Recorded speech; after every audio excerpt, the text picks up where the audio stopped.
કરીશ। મારું સપનું વકીલ બનવાનું છે। આમ તો માણસ કોઈને કોઈ વ્યક્તિને જોઈને પોતાને શું બનવું છે તે નક્કી કરે છે।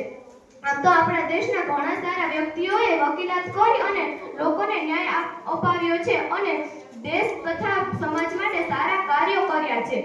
આમ તો વકીલ બનવા માટે બે રસ્તા હોય છે। 12મા ધોરણમાં સારો નંબર લઈ અને 5 વર્ષ LLB કરી શકાય છે।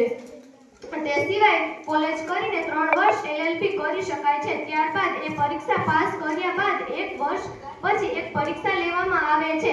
જે પરીક્ષા પાસ કર્યા બાદ કોઈ પણ વ્યક્તિ કોર્ટમાં કેસ લડી શકે છે। મેં આપણા દેશના વકીલો વિશે વાંચ્યું છે, જેમાંથી થોડા સમય પહેલા જ મેં અમારી ગુજરાતીમાં સરદાર વલ્લભભાઈ પટેલ વિશે વાંચ્યું હતું।